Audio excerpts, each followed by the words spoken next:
Welcome back, everyone. Thank you so much for joining us today. You know what? I need to say hello to our dear friend Nur in Istanbul, Turkey. Yes, yes. I communicated with her on Facebook this morning. So, Nur, thank you so much for watching and having all your friends to watch us, too. Yeah, here's the irony. Remember that giveaway lunch with Don and Tina at Luigi's?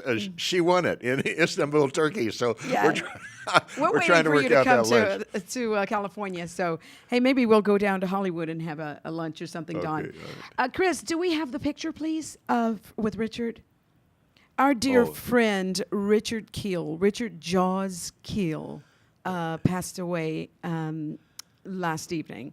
And that's my husband and I with Richard. And look at the height on him, Don. The villain in a James Bond movie, but just a tender-hearted great guy. Yes, yes. So we're just saying bye to him for now. You bet. And so wonderful to have that opportunity to work with him and eat with him. Had him at dinner at our home. And he didn't eat much. No, I didn't know. No, but anyway, Don, let's continue our conversation. All right, we're talking with Mark Martinez, chairman of the Political Science Department at CSUB. Mark, I want to ask you something.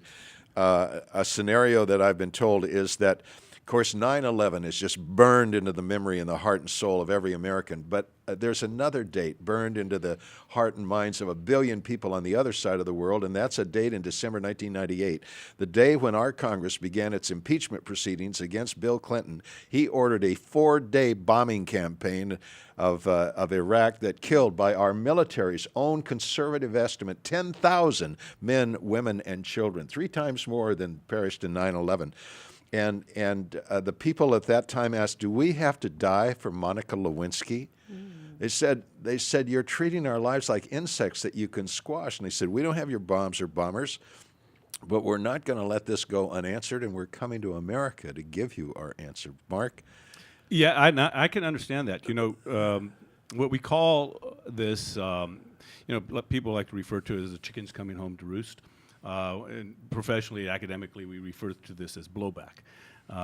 Because many, if not the vast majority of Americans, don't know much about this history. They don't understand the mindset. They simply believe because we come with these great ideas of democracy and capitalism that everybody should open up and embrace and just love what we're doing. But you know, history tells us that Napoleon wasn't embraced, even though he had great ideas as he ran across Europe.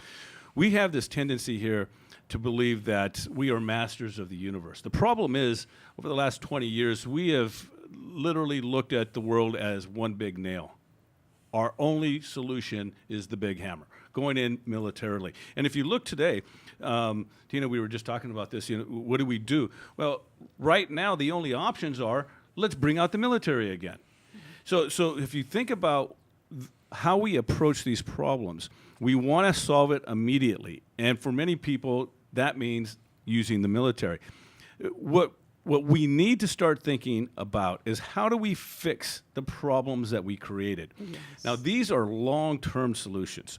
These are solutions that require that we think these things through and that we have patience. Now, if you remember, if we go back to World War II, afterwards, Europe was devastated. They couldn't produce anything. It was just a mess. The United States embarked upon a large-scale plan.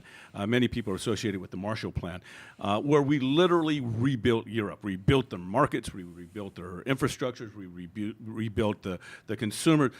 We did, and this took a lot of money and a lot of time. We don't have that patience today. Right. We lost that window in Afghanistan when we could have went in and said, you know what, you guys did this, you provided the base for these guys, but what we're going to do in return is we are going to rebuild this nation state. We're going to get rid of the guys that provided the flower bed for Al-Qaeda, but we're going to help you rebuild. The United States, over the next 5 years, would have won the goodwill of the world over, much like we did in Europe after World War II. Many people expected us to do what we did after World War I, and that is walk away and just wash our hands of everything. Instead, and this is where the United States looked so good to the rest of the world, including to Iran in the early 1950s, because they said, you know, the Americans, sure, they know how to fight, but they can also rebuild. And so we lost that moment in Afghanistan immediately after 9/11 because we took our eye off the ball and decided we were going to go into Iraq. You know, all of this was very personal to me, Mark, when we overthrew the democratically elected government of Mossadegh. We installed the puppet, the Shah, and even helped train his dreaded secret police, the Savak. Yeah. I was in Boston, living in the International Fellowship House with men from all over the Middle East. They had to be so careful about what they even wrote in their master's thesis or doctor's dissertations because they knew the Savak, the long arm of the Savak, could monitor what they were saying, could punish their families back in Iran. I mean, that's how far this dreaded reach was. And you know, I was at a PhD program at UC Santa Barbara, and one of our professors was telling me that he had two students, one who was a representative of the Savak, the elite families in Iran, and the other who had been tortured. And for a number of reasons, this guy had been tortured by Savak, they got along well in the class, even though the guy who had been torturing him was in the classroom with him. And so, but if you're talking about the long arm of Savak, absolutely. We helped to bolster and to build up the Shah of Iran, and I think that's ancient history. A lot of people have never even heard of the Shah, but what we ended up building is what contributed to the rise of the Ayatollahs, and this is why we ended up giving money to Saddam Hussein. It's interesting because when Saddam decides that he's going to go into Kuwait, people don't know this, but the reason he went into Kuwait was not because he's some irrational madman. Not that he's a saint, but Saddam had been taking the brunt of fighting Iran when Iran and Iraq were fighting. And they were fighting because the United States and the Saudis needed somebody to keep Iran in its place for a while. So we funded Saddam, we gave him the weapons of mass destruction, and he's stuck in an 8-year war with Iran. Well, what happened was Saddam had to borrow money from Kuwait, from the Saudis, from all these countries in the Middle East. And after the war, Saddam says, okay, I need some money. You guys need to start paying. And they were slow to pay back. But worse, when Saddam said, well, why don't we just raise the price of petroleum? I took the brunt of this war with Iran. Let's just raise the price of petroleum. And they said, no, we're not going to do this. And they went back and forth. And Saddam was saying, look, I just forgive my debts then. And they said, no, we're not going to do this. And Saddam says, well, the only way for me to pay you guys back and the only way for me to pay off my debts is to start producing more petroleum. Where can I do this? Well, let me go into Kuwait. And this is an interesting thing that happened right before he went in. The night before he went into Kuwait, Saddam was talking with a minister in Kuwait, and he is saying, look, I don't want to do this. We don't want to do this. And the minister in Kuwait said, well, why don't you just do what Iraqis have always done when they needed money? Put your women on the streets. And the next day, Saddam went in and invaded Kuwait. Wow. And we don't know about this story. Yeah. When I was an undergraduate at the University of Oregon, I made a friend from Iran. His name was Reza.